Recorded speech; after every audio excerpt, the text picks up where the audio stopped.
இந்த மாதிரி பயல்களுக்கெல்லாம் தன்மையா பேசினாலாம் வேலைக்கு ஆகாதுமா. அன்னைக்கு என்னையே ஆபீஸ்ல வந்து அசிங்கமா பேசிட்டமா, அதான் கொஞ்சம் கவனிச்சு அனுப்பிச்சோம். உங்க கவனிப்புல அவர் ஹாஸ்பிட்டல்ல அட்மிட் ஆகுற அளவுக்கு போயிட்டாரு, அது தெரியுமா? ஏமா அவன் சின்ன பையன்மா, கழுதைக்கு என்னென்ன கெட்ட பழக்கம்லாம் இருக்கோ, உடம்பு வீக்கா இருந்துச்சு. 2 தட்டு தட்டின உடனே பொசுக்குன்னு விழுந்துட்டான். அங்கதான் நான் தப்பு பண்ணிட்டேன். இன்னொருத்தர் அடிக்கிறதுக்கு யார் உங்களுக்கு அதிகாரம் கொடுத்தது?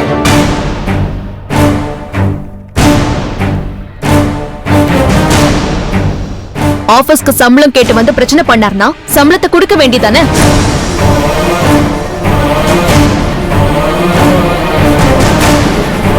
உங்க பிசினஸ் டிஸ்டர்ப் பண்ணார்னா போலீஸ்க்கு தகவல் சொல்ல வேண்டியதானே? அதுவும் செய்யாம இதுவும் செய்யாம மாத்தி மாத்தி அடிச்சிருக்கீங்க. ஏமா போலீஸ் என்ன இந்த மாதிரி சில்லி கேஸ் எல்லாம் எடுத்து நடத்தும்?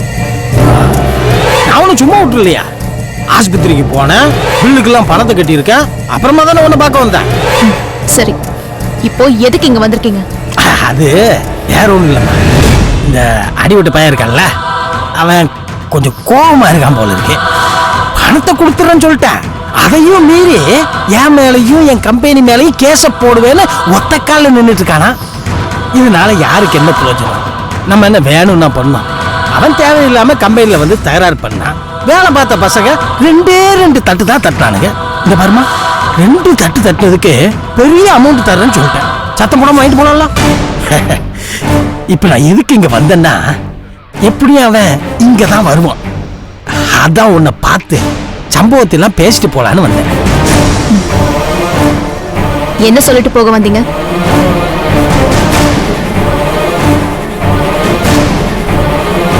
என்னம்மா நீ இது கூடவா தெரியாம இருக்க? அந்த கணேஷ் பையன் வந்தான்னு வை, இந்த மாதிரி இந்த ஆள் கூட எல்லாம் மோதாத அப்படின்னு ஒரு புத்திமதியை சொல்லி நல்லபடியா அனுப்பிச்சு வையே. எக்காரணத்தை கொண்டும் கேஸ் ஆயிடக்கூடாது. எவ்வளவு பணம் செலவானாலும் நான் பாத்துக்கிறேன்.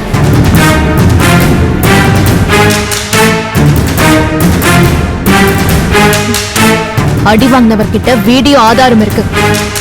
அவர் கம்ப்ளைண்ட் பண்ணணும்னு சொன்னா நாங்க எதுவுமே பண்ண முடியாது. அவர் என்ன முடிவெடுக்கிறாரோ அது அவரோட விருப்பம். ஏமா அதுக்கு தானே நான் முதல்ல இங்க வந்திருக்கேன்.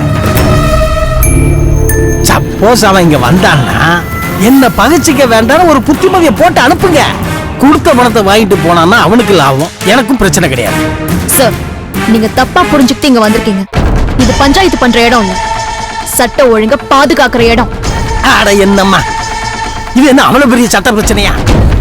கழுத பையன செத்தா போயிட்டான், உயிரோட தானே இருக்கான். இந்த பாருமா, 2 தட்டு தட்டினதை எவனோ ஒரு வேலையத்தவன் வீடியோவா எடுத்து வாட்ஸ்அப்ல அனுப்பிச்சிட்டான். ஒரு நாளைக்கு லட்சக்கணக்கான வீடியோ வாட்ஸ்அப்ல வந்துட்டு இருக்குது. இன்னைக்கு மக்கள் இதை பார்த்து சந்தோஷப்படுவாங்க, நாளைக்கு வேற ஒண்ணு வரும், அதை பார்த்து சந்தோஷப்படுறப்ப இதை மறந்துடுவானுங்க. உங்களால ஒவ்வொன்றுக்கு ஆக்ஷன் எடுத்துட்டு இருக்க முடியுமா? முடியாதுல்ல. பணத்தை வாங்கிட்டு போடா. நிறுத்துறீங்களா? யார்கிட்ட வந்து என்ன பேசுறீங்க? நீங்க விலைக்கு வாங்குற ஆள் நான் இல்ல. பணம் இருந்தா யாரையும் விலைக்கு வாங்கிடுவீங்களா? முதல்ல வெளியே போங்க.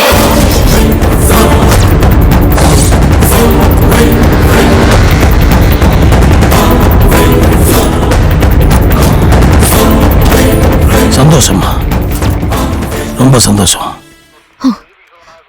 உனக்கு மேல இருக்கிற மேலதிகாரி எனக்கு பார்க்க தெரியாது, இல்ல எனக்கு தெரியாத ஆட்களா?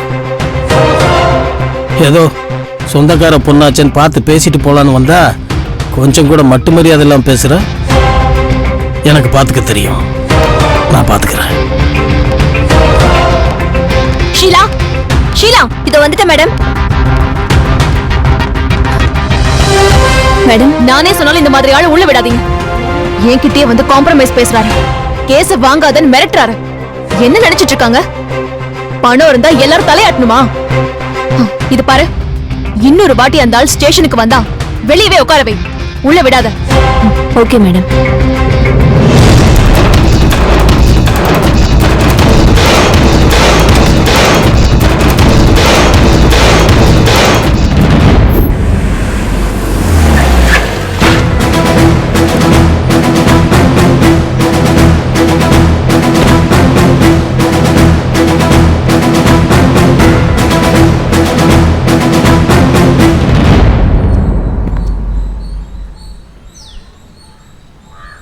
சார் சார்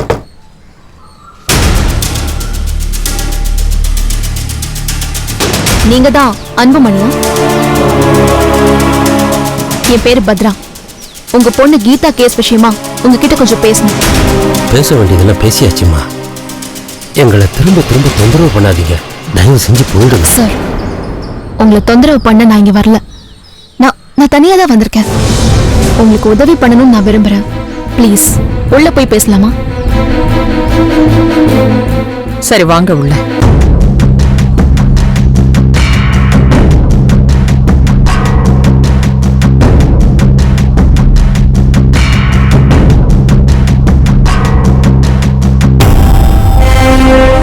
இவ நினைவா எங்களுக்கு மிஞ்சினது இது ஒண்ணுது அம்மா. சரி இருங்க, டீ போட்டு கொண்டு வரேன். சாரதா, நீ இரு, நான் போட்டு கொண்டு வரேன். சரிங்க, உட்காருமா.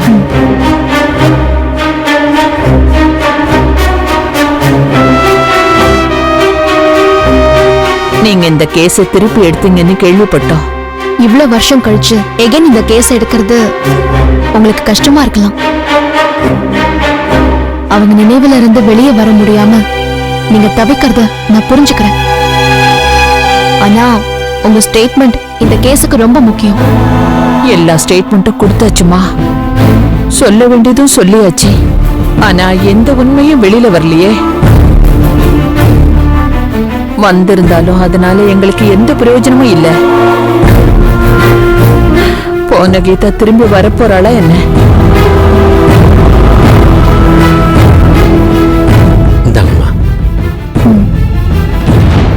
இத பாருங்க, நடந்ததை நாம மாத்த முடியாது. ஆனா கீதாவோட மரணத்துக்கு காரணமானவங்கள இந்த உலகம் தெரிஞ்சுக்க வேண்டாமா?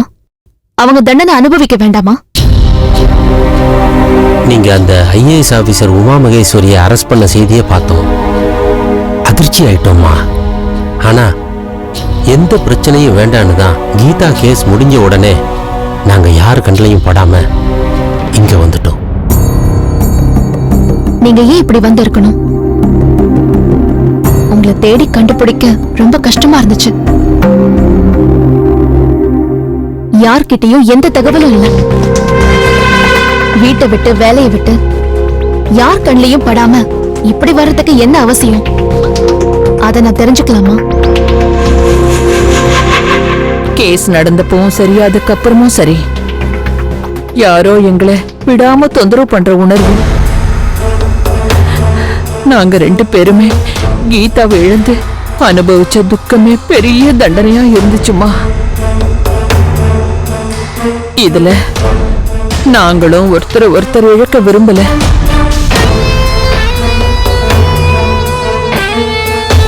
என்ன சொல்றீங்க? யார் உங்களுக்கு தொந்தரவு கொடுத்தது?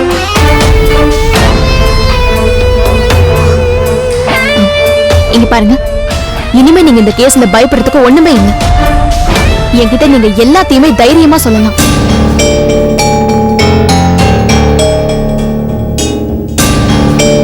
இருபது வருஷத்துக்கு முன்னாடி என் கீதா செத்தப்போ எங்களை துக்கப்படக்கூட விடாம ரொம்ப தொந்தரவு செஞ்சாங்கம்மா.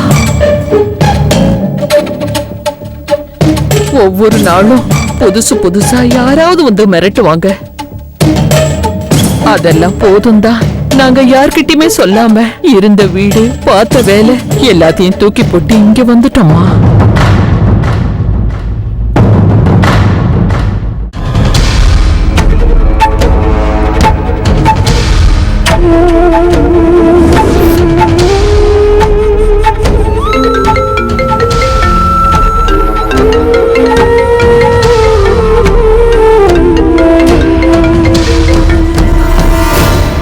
சொல்லு மோகனா.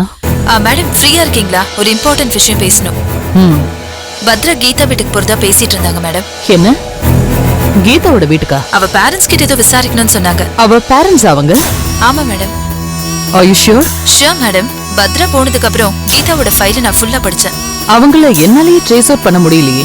கீதா இருந்ததுக்கு அப்புறம் அவங்க அப்பா வேலையை ரிசைன் பண்ணிட்டு சொந்த வீட்டை வித்துட்டு போயிட்டாரு. அதுக்கப்புறம் அவர் வேலை செஞ்ச இடத்துக்கு பத்ரா போய் எப்படியோ ட்ரேஸ் அவுட் பண்ணிட்டாங்க மேடம். சரி, அங்க போய் பத்ரா என்ன பேசுறான்னு தெரியுமா? தெரியாது மேடம். கொஞ்சம் டைம் கொடுத்தீங்கன்னா அதையும் எப்படியாவது கண்டுபிடிச்சு சொல்லிடுறேன் மேடம். சரி, உனக்கு தெரிஞ்சத அப்பப்ப அப்டேட் பண்ணு. சரி மேடம். Okay madam.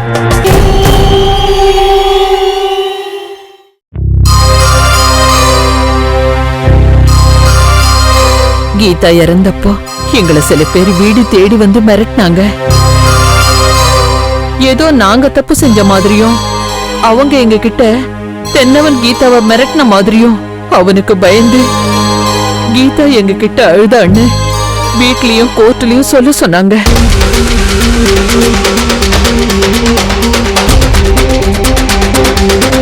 தென்னவன் தான் கொலை செஞ்சான்னு கைது பண்ணிருந்தாங்க. உண்மையிலேயே தென்னவன் கொலை செஞ்சிருந்தா இவங்க அப்படி சொல்ல சொல்லி எங்களை மிரட்ட வேண்டிய அவசியம் என்ன? யார் மிரட்டினாங்கன்னு குறிப்பா சொல்ல முடியுமா? என்ன சொல்லம்மா, போலீஸ்காரங்க வந்து எங்களை நாங்க எந்த மாதிரி வாக்குமூலம் கோர்ட்ல தரணும்னு சொன்னாங்க. நாங்க அதெல்லாம் முடியாது, எங்களுக்கு தெரிஞ்சதை தான் சொல்லுவோம்னு சொன்னோம். உடனே கீதாவோட லெட்டர்ஸ் புக்ஸ்ன்னு எல்லாத்தையும் அள்ளிட்டு போயிட்டாங்க. அதையெல்லாம் அவங்க என்ன செஞ்சாங்கன்னு கூட எங்களுக்கு தெரியாது. கடைசி வரைக்கும் அவங்க கோர்ட்டுக்கு கூட எங்களை கூப்பிடல. நீங்க சொல்றது குழப்பமா இருக்கு. தென்னவன் கேஸோட அத்தனை ஆதாரங்களையும் நான் திரும்பவும் எடுத்து ரீஇன்வெஸ்டிகேட் பண்ணிட்டு வரேன். அதுல எதுவுமே கீதாவோட பொருள் இல்லையே. நடந்தது நடந்து போச்சு. அது மட்டும் இல்லாம நாம இனிமே நடக்க வேண்டியதை பார்க்கலாம். கீதாவை கொண்டது தென்னவன் இல்லைங்கிறதா உண்மை. ஆனா சம்பந்தப்பட்டவங்களை கோர்ட்ல நிறுத்த எனக்கு இன்னும் வலுவான ஆதாரம் வேணும். நீங்க கோர்ட்டுக்கு சாட்சி சொல்ல வருவீங்களா ப்ளீஸ்? நீங்க சந்தேகப்படுற மாதிரி ஒருவேளை உமாதான் எங்க பொண்ணு கொலை செஞ்சிருந்தான்னா அத நினைக்கவே என் வயிறு எரியுதுமா. அவ ஊருக்கு நல்ல வாழ்க்கை வாழ்ந்துட்டு வாழ வேண்டிய வயசுல எங்க மகளுக்கு நாங்க கொள்ளி வைக்கிற மாதிரி பண்ணிட்டாளம்மா.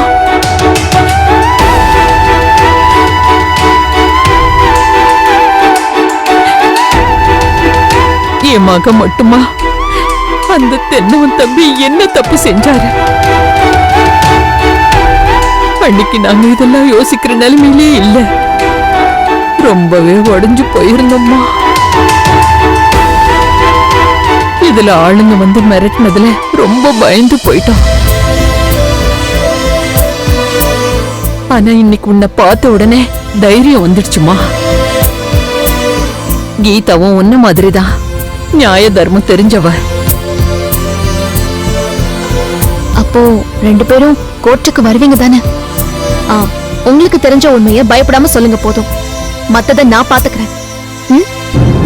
சரிம்மா, நிச்சயமா வரும். கீதாவே வந்து எங்க கிட்ட அடுத்தது என்ன செய்யணும்னு சொல்ற மாதிரி இருக்குமா. இந்த கேஸுக்காக நீ என்ன சொன்னாலும் நாங்க செய்யறோம்மா.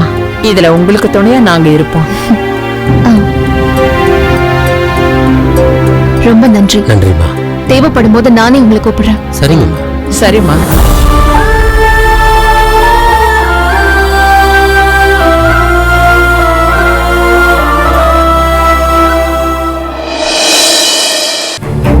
இன்னைக்கு வரட்டும் இருக்கு. எங்க இன்னும் காணும்?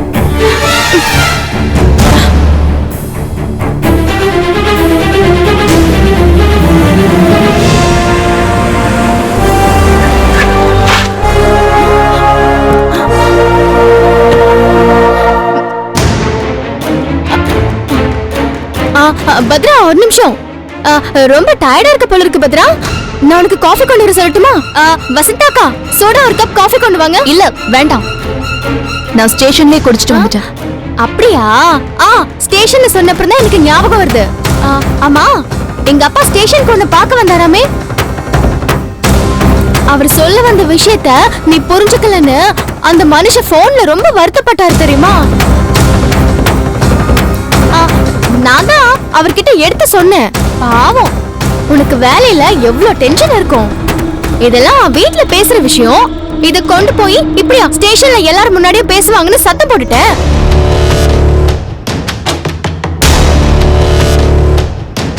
என்ன பத்ரா ஒண்ணுமே சொல்ல மாட்டேங்கிற? என்ன சொல்றீங்க? இல்ல, உன்னை தேடி அவ்ளோ பெரிய மனுஷன் உதவின்னு கேட்டு வந்திருக்காரு. இந்த விஷயத்துல நீ என்ன பண்றதா இருக்க? நான் ஆல்ரெடி அவர்கிட்ட முடிவை சொல்லிட்டேன். அதான் என்ன முடிவுன்னு கேக்குறேன். ஏன் உங்க அப்பா அதை உங்ககிட்ட சொல்லலையா? இல்ல, உங்க அப்பா ஆபீஸ்ல அடி வாங்கினால் வீடியோ ஆதாரம் வச்சிருக்காரு. கம்ப்ளைண்ட் கொடுத்தா எடுக்க முடியாதுன்னு சொல்லக்கூடாது.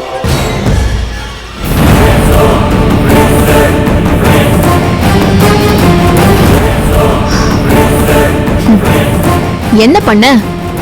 எனக்குன்னு எல்லா பிரச்சனையும் இந்த வீட்ல இருந்தே வருது.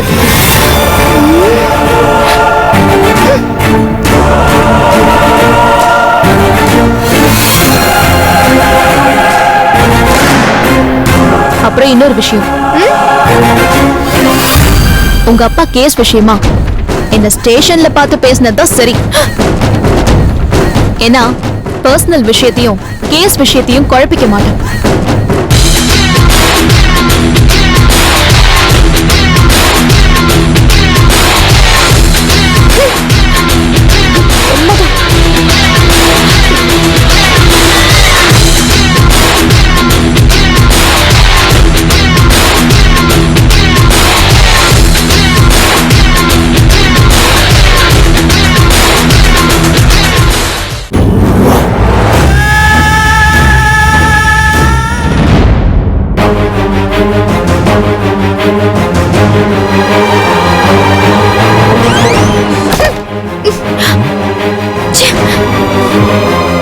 என்ன பத்ரா உன்னை நோஸ் கட் பண்ணிட்டா போல இருக்கு? ஏன் அவ என்ன நோஸ் கட் பண்ணதுல உங்களுக்கு ரொம்ப சந்தோஷமா? கோவத்துல வளராத கஸ்தூரி, நான் தான் சொன்னேன்ல அவகிட்ட போய் உங்க அப்பா விஷயத்தை பத்தி பேச வேணானே, கேட்டியா? ஏன் கிட்ட அவ பேசுனதெல்லாம் இருக்கட்டும், அவளுக்கு என்ன தைரியம் இருந்திருந்தா எங்க அப்பாவை கொஞ்சம் கூட மரியாதை இல்லாம வெளியே அனுப்பியிருப்பா? ஆமா, அவ என்னதான் நினைச்சிட்டு இருக்கா? அதனாலதான் அவகிட்ட உன்னை பேச வேணான்னு சொன்னேன். வாழ வந்த வீட்ல எல்லாரையும் பகச்சுக்கிட்டு அவ எந்த தைரியத்துல சுத்திட்டு இருக்கான்னு தெரியல. எல்லாம் உங்க அம்மா கொடுக்கிற இடம் தான், இல்லன்னா அவளுக்கு ஒரு பயம் இருந்திருக்கும். ஆமா, நானும் பாத்துட்டு தான் இருக்கேன். நீங்க பாத்துட்டே இருங்க, நாளை அவமானப்பட்டு இருக்கீங்க.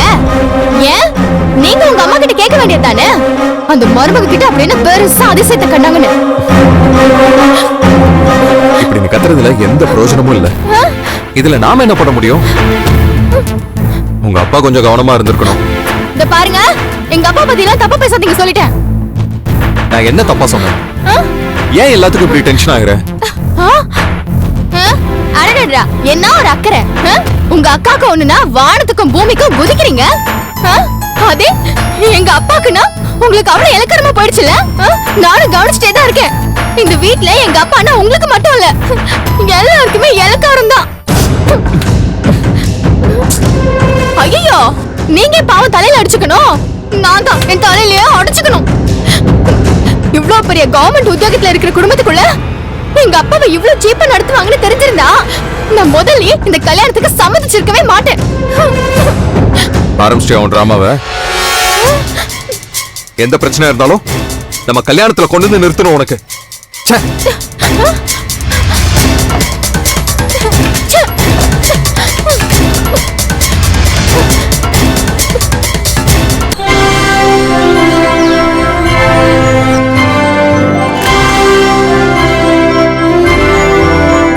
மேடம், கஸ்தூரி சிட்பண்ட் பிரச்சனை சம்பந்தமா எஃப்ஐஆர் கொடுக்க வந்திருக்காங்க. அடுத்த பிரச்சனை ஆரம்பிச்சிருச்சா? சரி, உள்ள வர சொல்லு. Okay madam.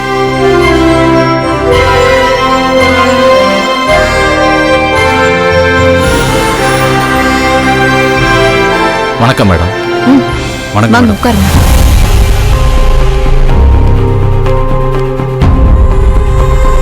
இவர் பேர் கணேஷ் மேடம். வேலை பார்க்குற இடத்துல கண்ணுமண்ணு தெரியாம அடிச்சிருக்காங்க. அதான் கம்ப்ளைண்ட் கொடுத்துட்டு போகலான்னு வந்திருக்கோம். கம்பெனி ஓனர் திருவேங்கடம் உங்க ரிலேஷன். சோ அவங்க எல்லாம் பெரிய ஆளுங்க, நீங்க ரிலேஷன் வேற. அதான் இங்க பாருங்க, போலீஸ் ஸ்டேஷனுக்குள்ள கம்ப்ளைண்ட் கொடுக்க வந்துட்டு என்கிட்டயே கேரக்டர் சர்டிபிகேட் கேக்குறீங்களா? உங்க வேலை என்னமோ அதை மட்டும் பாருங்க. என்ன கம்ப்ளைண்டோ அதை எழுதி வச்சுட்டு எஸ்ஐ கிட்ட கொடுங்க. அவங்க என்னென்ன டாக்குமெண்ட்ஸ் வேணும்னு சொல்லுவாங்க. போங்க. கணேஷ் 1 செகண்ட், நீங்க மட்டும் உட்காருங்க. சார், நீங்க வெளியே வெயிட் பண்ணுங்க. அது வந்து மேடம், நீங்க எந்த டீடைல்ஸ்னாலும் என்கிட்டே கேட்கலாம் மேடம். உங்க ரெஸ்பான்சிபிலிட்டி என்னன்னு எனக்கு தெரியும் சார். ப்ளீஸ் வெளியே வெயிட் பண்ணுங்க. உட்காருங்க.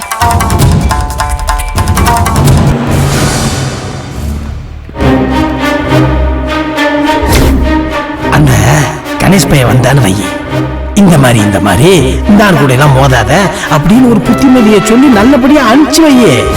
எக்காரணத்தை கொண்டு கேஸ் ஆயிடக்கூடாது. எவ்வளவு பணம் செலவானாலும் நான் பார்த்துக்கிறேன்.